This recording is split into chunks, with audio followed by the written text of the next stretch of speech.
নমস্কার, আমি সুচেতা। চ্যানেল গল্প অবসরে আপনাদের সকলকে স্বাগত। আজকে আমি আপনাদের পাঠ করে শোনাতে চলেছি বিভূতিভূষণ বন্দ্যোপাধ্যায়ের লেখা একটি ছোট গল্প, দাদু। আশা করি গল্পটি আপনাদের ভালো লাগবে। যদি গল্পটি ভালো লাগে অবশ্যই আমার চ্যানেলটিকে সাবস্ক্রাইব করবেন এবং গল্পটিতে একটি লাইক দেবেন। তবে শুরু করা যাক আজকের ছোট গল্প, দাদু।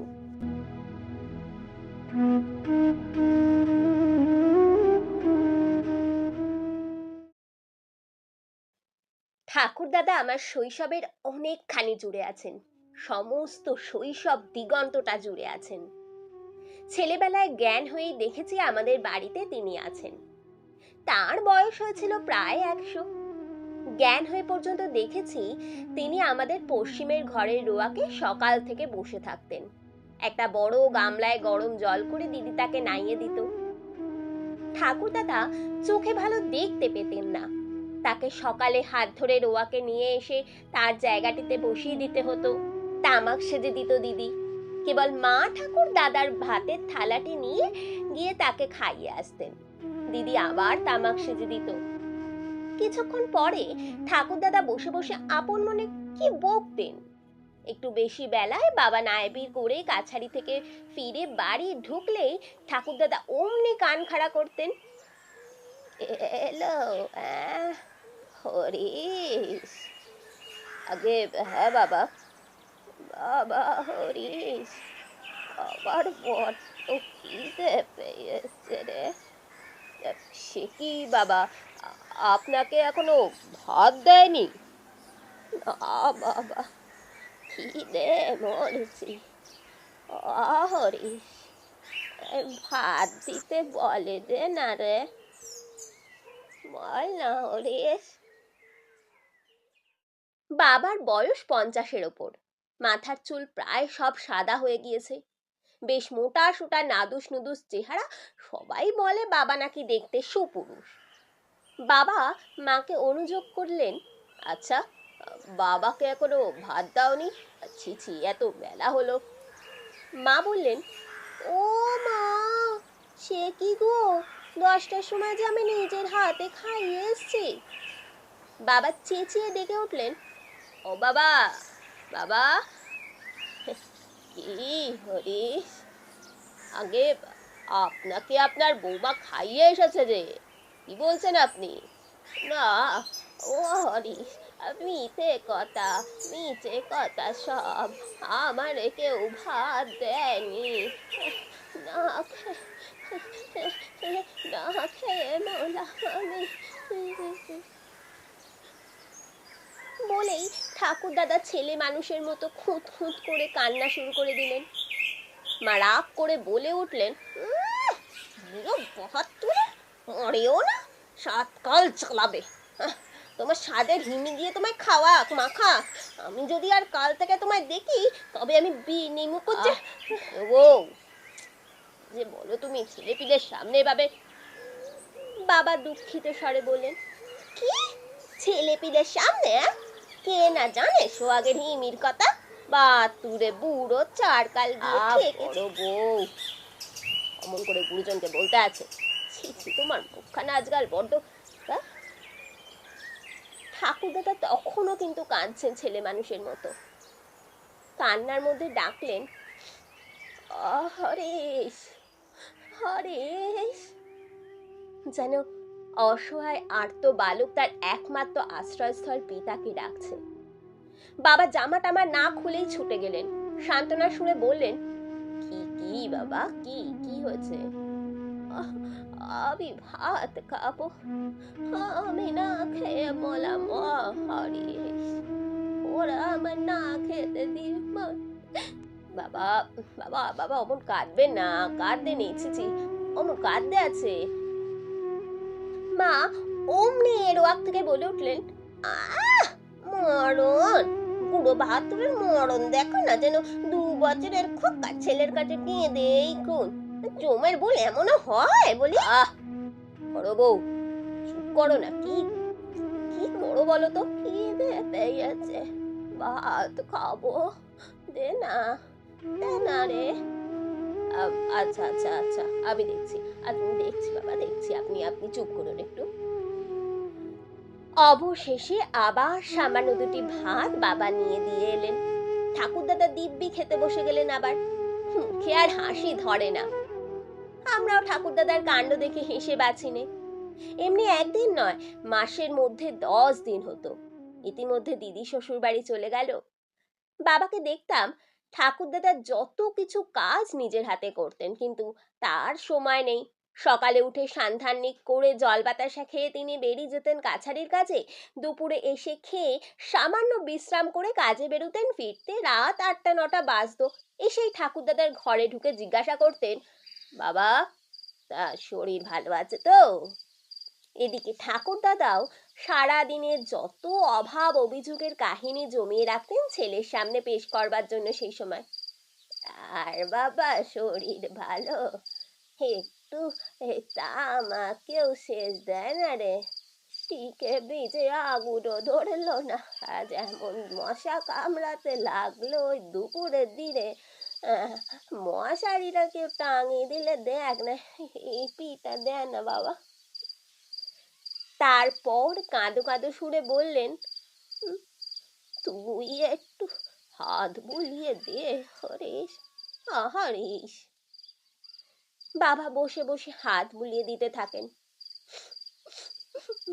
তুই বাড়ি না থাকলে আমারে সবাই অগ্রাহ্যি করে রে। এক ঘটি জল চাইলে সময় মতো দেয় না বাবা। সত্যি তো। আহা, আচ্ছা আচ্ছা বাবা, আমি আমি সব বলে ঠিক করে দেবো। দিস দিস দিস, ভালো করে বলে দিয়ে যাস তো। দেবো দেবো। তা তোরে খাওয়া হয়েছে? হ্যাঁ? না বাবা, এই তো এলাম। আহ, যা তুই যা যা, হাত পা ধুয়ে জল টল খা। তা বলি, তোরে পেট ভরা খেতে দিছে তো? হ্যাঁ বাবা, তা দেয়। দেখি দেখি সরে আয় দিনি, একটু মোটা সোটা হলি না সেই রকমই আছিস। জানিস তো ছোটবেলায়, ছেলেবেলায় তো শরীর ছিল এমনি রোগা।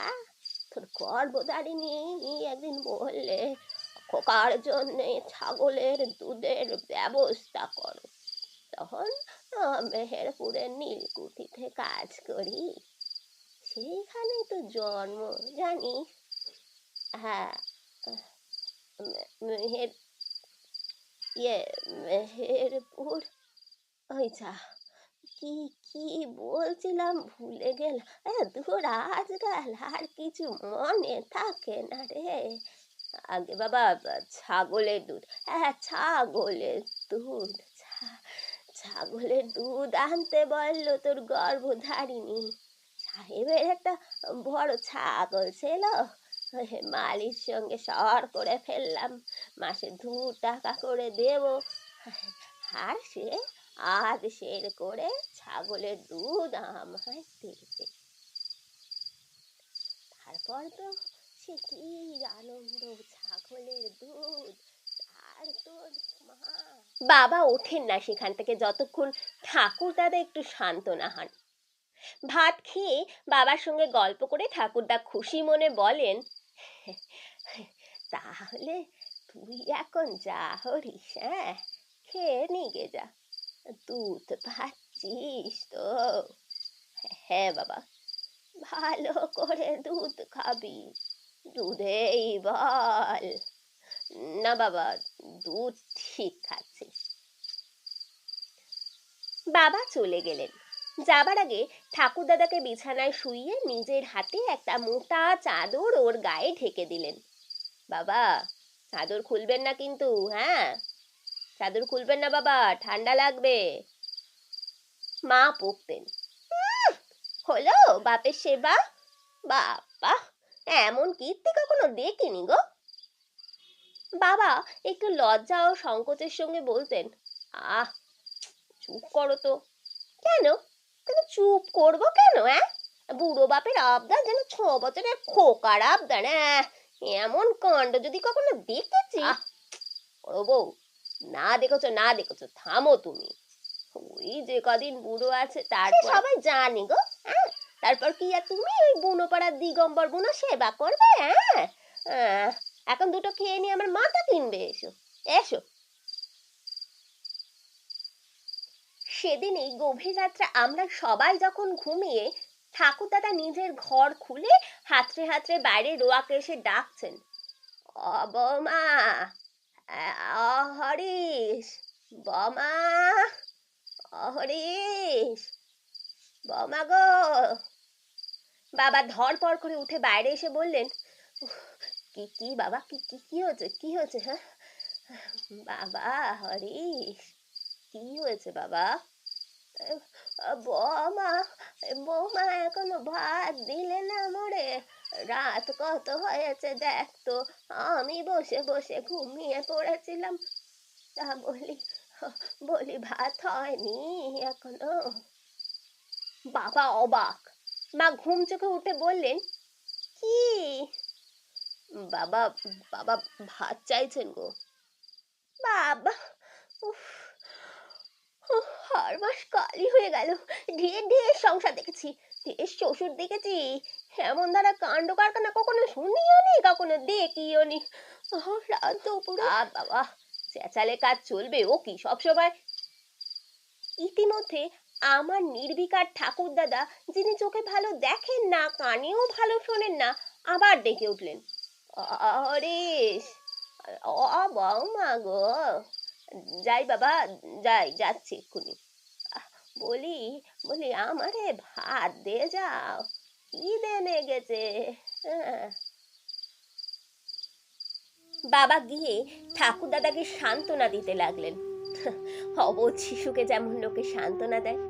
তিনি খেয়েছেন সন্ধ্যার পরেই, তার বৌমা ভাত দিয়ে গিয়েছে মাগুর মাছের ঝোল দিয়ে, মনে নেই তার, তাকে ভাত না দিয়ে কি বাড়ির কেউ খেতে পারে?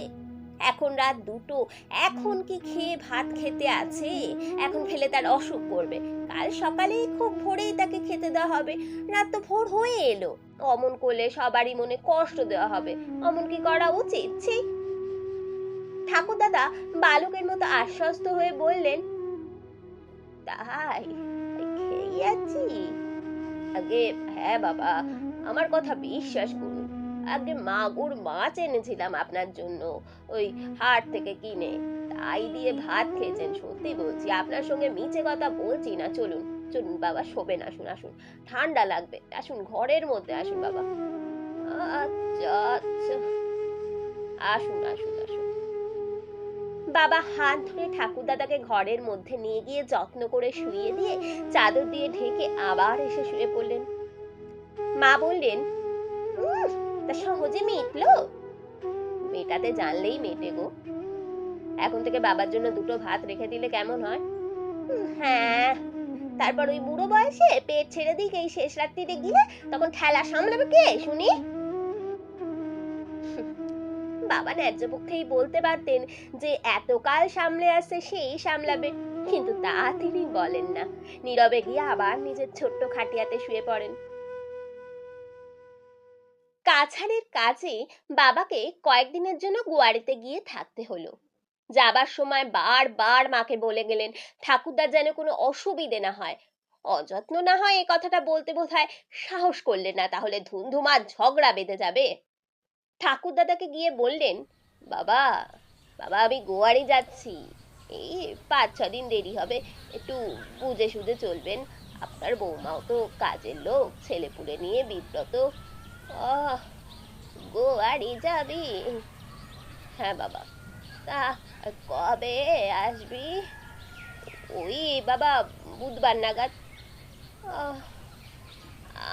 আজ না গেলে হতো না? শনিবারের বার বেলা নিশিকান্ত তরফদার বলতো, এই ওই মেহেরপুরের কুঠির জমা নির্দেশ ছিল রে, শনিবারের বার বেলা। না, কে বললে আজ শনিবার? না, তবে কি বার? শুক্রবার। কি করে হয়? তুই বললি 5 দিন দেরি হবে, তবে আজ শনিবার হলো না। বাবার অত হিসেব এখনো মাথায় আছে? না না, 5-6 দিন বললাম যে। আপনি ভাববেন না, কোনো অসুবিধা হবে না আপনার। বাবা তো চলে গেলেন। এদিকে দুদিন বেশ কাটলো। তারপরেই ঠাকুরদাদা উৎপাত শুরু করলেন। রোজ সন্ধ্যের পর অভ্যাস মতো বলতেন, হরিশ। কেউ উত্তর দেয় না। মা আমাদের চোখ টিপে বারণ করে দিতেন বাবা বাড়ি আসেনি সে কথা বলতে না, কারণ তাহলে ঠাকুরদাদা উদ্বিগ্ন হয়ে উঠবেন। হরিশ, হরিশ রে, বাড়ি এলি? তা বলি, হরিশ। আমি মায়ের শিক্ষা মতো বলতাম, না, এখনো আসেননি বাবা। আহ আজ কখন কাচারি গেল, আমারে বলে গেল না যে। আমরা আর উত্তর দিইনি। হরিশ, হরিশ। ঠাকুরদা, তামাক সেজে দেব? এটিও মায়ের পরামর্শ। ওই একমাত্র উপায় ঠাকুরদাদাকে অন্যমনস্ক রাখবার। আমাদের বলতেন, বস আমার কাছে বস। আমি, আমার ছোট ভাই নীলু, ফুচু এবং 2 বোন সরলা আর বিনু ঠাকুরদাদাকে ঘিরে বসি। তা সবাই এসেছ? হুম। বিনু, বিনু এসেছ? আমার কাছে গিয়ে বস সব এসে। শোন, সুদূর বনে 156 নম্বর লাটে আমার মনিবের কাচারি ছিল। পাইক পাড়ার রাজা ঈশ্বরচন্দ্র সিংহ মস্ত বড় জমিদার। আমি যেখানে থাকতাম সে কাছারির নাম ছিল গড়ান হাটির কাছারি। সুন্দরী আর গড়ান কাঠের জঙ্গল কিনা, তাই নাম ছিল গড়ান হাটি। একবার ওই নোনাতলার খালে আমাদের ডিঙি লেগেছে, মাঘ মাসের দিন বুঝলি। হ্যাঁ, জলে শোন নেমেছে। শোন, সে কি ঠাকুরদা? শোন, শোন মানে জোয়ার। আর আর বেসন, বেসন মানে ভাটা। বেসনে নৌকা চলে না সামনে, নোঙর করতে হয় ওদিগির গাঙে। তো শোন, তারপর কি কি বলছিলাম যেন? ওই হলো মুশকিল। ঠাকুরদাদার কাছে গল্প শুনবার সুখ নেই, কেবলই ভুলে যাবেন। বলছিলেন শোন নেমেছে জলে। হ্যাঁ হ্যাঁ হ্যাঁ, তারপর দেখি এক মস্ত বাঘ জলে ডিঙির পাশে জল খাচ্ছে। ভাব, আমাদের সঙ্গে উজির আলী বিশ্বাস ছিল বড় শিকারী। সে অমনি বন্দুকের চোখ বাগিয়ে এক দেওর দিল। এক দেওর, 2 দেওর, ব্যাস বাঘ উল্টে পড়লো খালের জলে। হ্যাঁ, আগে, হ্যাঁ মনু, কি তোর তোর বাবা এলো রে? না, এখনো আসেননি। না না না, গিয়ে দেখে এসো দাদা ভাই আমার, একটু যাও। হরিশ, আসেননি বাবা, গল্প বলুন ঠাকুরদা। দেখে এসো না দাদা ভাই, যাও না। না, দেখতে হবে না, আসেননি। এলে আপনার সঙ্গে কথা বলতেন না। ঠাকুরদাদা আবার গল্প বলতে শুরু করলেন। বাঘের গল্প জমাতে পারলেন না, কেবল ভুলে যান, আবার গোড়া থেকে শুরু করেন। উল্টো পাল্টা করে ফেলেন। কখন বলেন শিকারীর নাম উজির আলী বিশ্বাস, কখনো বলেন তার নাম আজিমুদ্দি বিশ্বাস। এমন সময় মা ভাত নিয়ে এলেন। আমরা বললাম, ঠাকুর দাদা, মা ভাত এনেছে। আহা, এসো বৌমা, তা কি রাঁধলে গো? ওই তো মাছের ঝোল আর চচ্চড়ি। ভালো। হরিশ আসেনি বৌমা? না, এখনো এলো না। রাত তো অনেক হয়েছে। রাত বেশি হয়নি, আপনি খেতে বসুন, আমি দুধ আনি। আচ্ছা, তা হরিশ এলে বলো আমার সঙ্গে যেন একটু দেখা করে। মা চলে গেলেন। ঠাকুরদাদার সামনে দাঁড়ালে ঝুড়ি ঝুড়ি মিথ্যে কথা বলতে হবে। ঠাকুরদাদা খাওয়া শেষ করে কিন্তু অন্যদিনের মতো শুতে গেলেন না, ঠায় অনেক রাত পর্যন্ত রোয়াকে বসে রইলেন। আর কেবল মাঝে মাঝে যার তার পায়ের শব্দ শুনে বাবার নাম ধরে ডাকতে শুরু করলেন। অনেক রাত্রে মা বললেন, বাবা আপনি এবার শুয়ে পড়ুন, ফুচুকে পাঠিয়ে দিই আপনাকে শুয়ে আসুক। না না, হরিশ এসেছে বৌমা। না। কেন কেন এলো না এখনো? আপনার কিছু মনে থাকে না? তিনি গোয়ারে গিয়েছেন, মনে নেই? বুধবারে আসবেন, আপনাকে বলে গেলেন যে। শুয়ে পড়ুন। ঠাকুরদাদা বসে কি ভাবলেন, কথার উত্তর দিলেন না। হয়তো মনে পড়লো বাবার গোয়ারি যাওয়ার কথা। ফুচু গিয়ে তাকে শুইয়ে দিয়ে এলো। অনেক রাতে শুনলাম ঠাকুরদাদার ঘর থেকে কান্নার শব্দ আসছে। মা শুনে বললেন, আবার কি হলো, দেখে আয় তো কি হলো। গিয়ে দেখি ঠাকুরদাদা বিছানার ওপর উঠে বসে কোণের দিকে হাত বাড়িয়ে লাঠি হাত রাখছেন। তিনি নাকি এক্ষুনি বাবার সন্ধানে বেরুবেন। বাবা কেন আসেননি এখনো? তিনি মোটেই ঘুমোতে পারেনি নাকি? আমরা জানি এই কথা ঠিক নয়। ঠাকুরদাদা বসে বসে ঢুলে পড়েন, তিনি না ঘুমিয়ে আছেন এত রাত পর্যন্ত। ইস, তার জানি নে। ঠাকুরদাদাকে বোঝাবার অনেক চেষ্টা করলাম। অবশেষে মা গিয়ে কড়া সুরে বললেন, আচ্ছা বাবা, আপনার কাণ্ড কারখানা কি শুনি? ওরা ছেলে মানুষ, ওদের ঘুমোতে দেবেন না একটু? 100 বার আপনাকে বলা হচ্ছে তিনি গোয়ারে গিয়েছেন, বুধবারে আসবেন, আপনি কিছুতেই তা শুনবেন না। হ্যাঁ, এই রাত দুপুরে উঠে বাঁধিয়ে দিয়েছেন গোলমাল। ওরকম করলে আর থাকুন আপনি আপনার সংসারে, আমি এদিক দিয়ে বেরোই। হ্যাঁ। মাকে ঠাকুরদাদা ভয় করতেন। মা ঘরে পা দিতেই তিনি বেশ নরম হয়ে এসেছিলেন। সুসুর করে চাদর মুড়ি দিয়ে শুয়ে পড়লেন। সকালে উঠে আমায় কাছে ডাকলেন, শোন মনু, শোন না রে। কি? দাদা ভাই গো, দাদু আমার একটা পয়সা দেবো কোন? হ্যাঁ, বলি যা না বাবু, একটু দেখে আয় না। ঠাকুর দাদা নিঃস্ব নিষ্কপটক লোক, তিনি পয়সা দেবেন এ কথা যদিও আমি বিশ্বাস করি না, তবুও বলি, কি বলছেন? তোর বাবার চিঠি এসেছে? না। আচ্ছা, আজ কি বার? সোমবার। হরিশ কবে আসবে রে? বুধবারে। আচ্ছা, যা যা। বুধবারে বাবা কি জন্য যেন এলেন না, কি জানি। ঠাকুরদাদা সারা দিন রোয়াকে বসে রইলেন, গম্ভীর মুখে তামাক খান আর মাঝে মাঝে বলেন, এলো হরিশ, হরিশ। তা কিসের পায়ের শব্দ রে? ও ফুচু, ফুচু রে, নীলু রে। ফুচু বললে, আমাদের রাঙি গাইয়ের বক না ঠাকুরদা।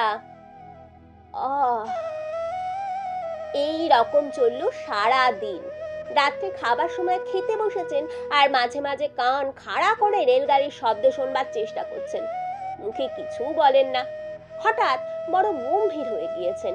আমি তামাক সেজে ঘরে ঢুকতেই চমকে উঠে বললেন, কে কে? আমি, মনু।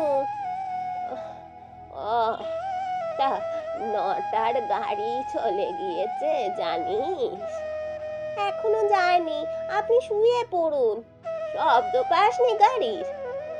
না। বাবার কথা মুখেও আনলেন না। বললেন, পান ছেঁচে এনেছিস, নিয়ে আয়। বাবা তারপরের দিনও এলেন না। ঠাকুরদাদা কিন্তু আশ্চর্য রকমের গম্ভীর হয়ে গিয়েছেন, আর কিছু জিজ্ঞেস করেন না, বাবার নাম ধরে ডাকেনও না। শুক্রবার দিন সন্ধ্যের গাড়িতে বাবা বাড়ি এলেন। ঠাকুরদাদা অভিমানে কথাই বলেন না। বাবা বুঝতে পারলেন। মাকে বললেন, বাবার দেখছি রাগ হয়েছে, যাই দেখি ব্যাপার।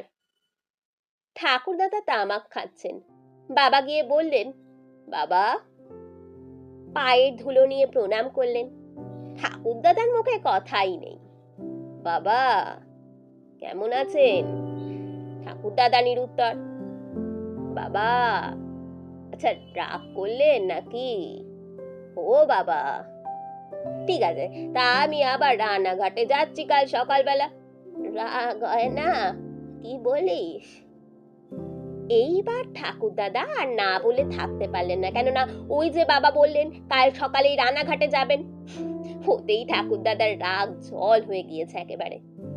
বাবা হেসে বললেন, তা আপনি রাগ করলেন? আমি পরের কাজ করি, কাজ করতে দুই একদিন দেরি তো হতেই পারে। আমার জন্য কি আনলি? ভালো জিনিস এনেছি, আপনার ভালো লাগবে, ওই কেষ্টনগরের সর ভাজা। আহ, তা দিতে বল বৌমা রে। সে সময় মা কালীতলায় প্রদীপ দিতে গিয়েছিলেন। আসতে দেরি হলো। ঠাকুরদাদা অধীর ভাবে বারবার আমাকে বলতে লাগলেন, ওহো, তোর মা এলো রে, এলো তোর মা অমনু। বাবা চলে গিয়েছেন নটুবার বাড়ুজ্যের চণ্ডী মণ্ডপে পাশা খেলতে। ঠাকুরদাদা আমাদেরই বারবার জিজ্ঞেস করতে লাগলেন, জানা জানা তোর মার কাছে, ও মানু এলো, তোর মা এলো রে। ঠাকুরদাদার উদ্বেগের কারণ ন্যায্য যে ছিল না তা নয়। মা ঠাকুরদাদাকে বিশেষ পছন্দ করতেন না গোড়া থেকেই। তার জন্য খাবার এলে বাবা দাঁড়িয়ে থেকে না দিলে ঠাকুরদাদার ভাগ্যে অনেক সময় শূন্যের অঙ্ক লেখা হতো। আমি জানি। মা বলতেন, ছেলে পিলে খাবে আগে, তা নয় বাহাতুরের বুড়ো খোকনকে আগে খাওয়াও। অত আমার শ্বশুর ভক্তি নেই গো। উনি আমার কি করেছেন কোন কালে? কখনো একখানা কাপড় দিয়েছেন পুজোর সময়? ওর হাতে যখন পয়সা ছিল তখন পাইক পাড়ায় কাজ করতেন। আমি আজ আসিনি গো এই সংসারে, আমারও হয়ে গেল 30 বছর। আজই না হয় ভীমরতি ধরেছে, কোন কালে উনি ভালো তো ছিলেন গো। ওই ছেলে আর ছেলে সব যেন বনের জলে বাকি সব ভেসে এসেছিল গো। একটু নাড়ু কিংবা এতটুকু আমসত্ত্ব ছেঁড়া পড়তো ঠাকুরদাদার ভাগ্যে। বাবা নিজের হাতে খাবার নিয়ে ঠাকুরদাদাকে দিতেন বোধহয় এই জন্যই। আগে ঠাকুরদাদাকে না খাওয়ালে বাবার যেন তৃপ্তি হতো না। আষাঢ় মাসে ঠাকুরদাদা জ্বরে শয্যাশায়ী হয়ে পড়লেন, আর উঠতে পারেন না। বাবা তাকে বিছানা থেকে উঠিয়ে মুখ ধুইয়ে কাপড় ছাড়িয়ে ওষুধ খাইয়ে দেন। বেদানার রস করে মিছরির গুঁড়ো মিশিয়ে খাওয়ান।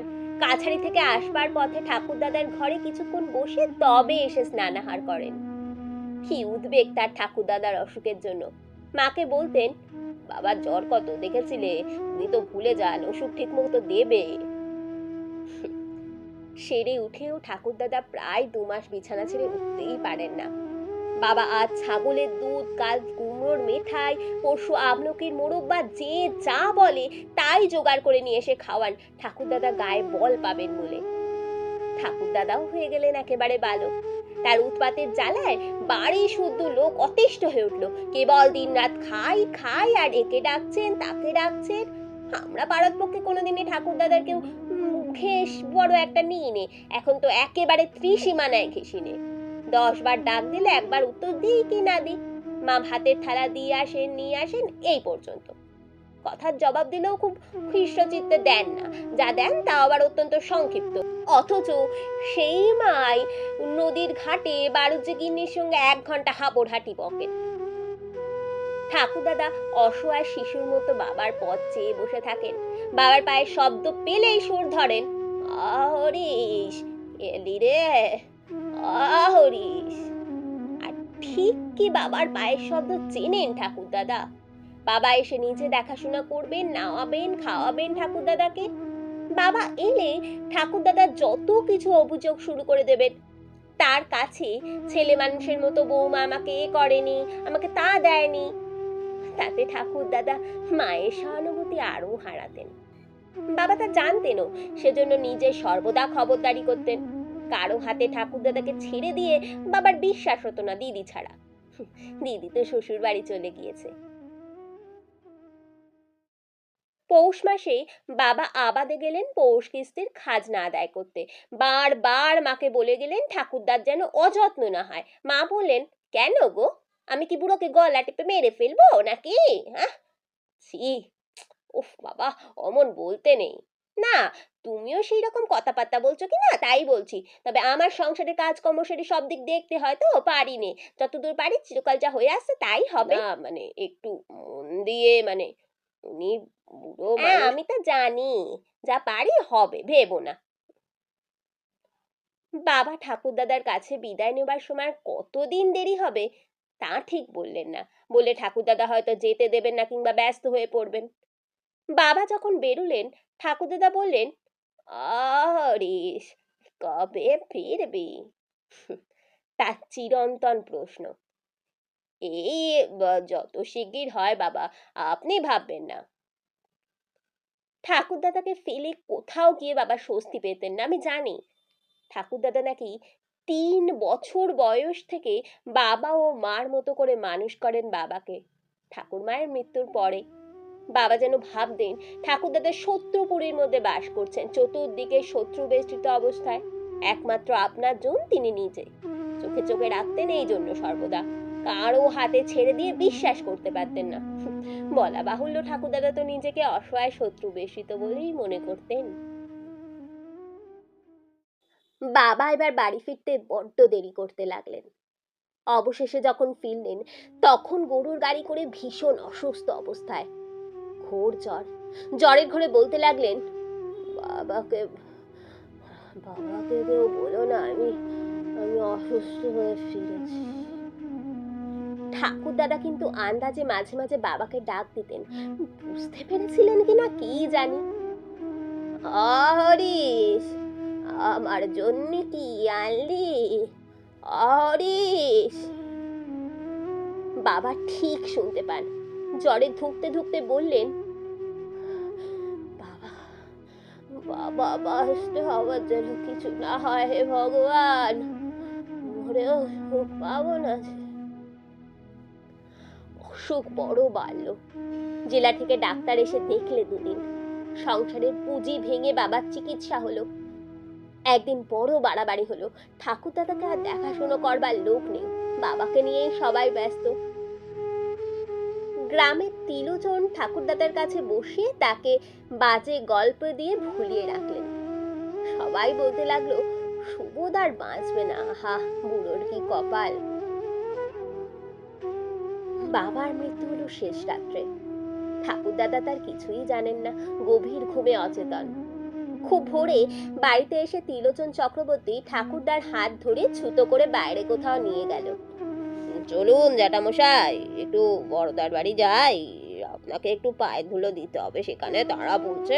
চলুন জ্যাঠামশাই চলুন। আমি আমি আমি যাব? কান্নাকাটির চাপা শব্দে বলতে লাগলেন, কিরে হরিশ, কিরে কিসের শব্দ? সন্ধ্যায় আমরা বাড়ি এসে ঠাকুরদাদাকে ঘিরে বসি। হঠাৎ আমার বড় মমতা হলো ঠাকুরদাদার অসহায় মুখের দিকে চেয়ে। নতুন কেমন একটা মমতা, যা এতদিন মনের মধ্যে খুঁজেই পাইনি।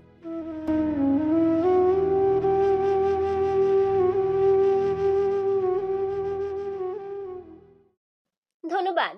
শেষ হলো আজকের ছোট গল্প দাদু। আশা করি গল্পটি আপনাদের ভালো লেগেছে। যদি গল্পটি ভালো লাগে অবশ্যই আমার চ্যানেলটিকে সাবস্ক্রাইব করবেন এবং গল্পটিতে একটি লাইক দেবেন এবং কমেন্টে অবশ্যই জানাবেন গল্পটি আপনাদের কেমন লাগলো। নমস্কার।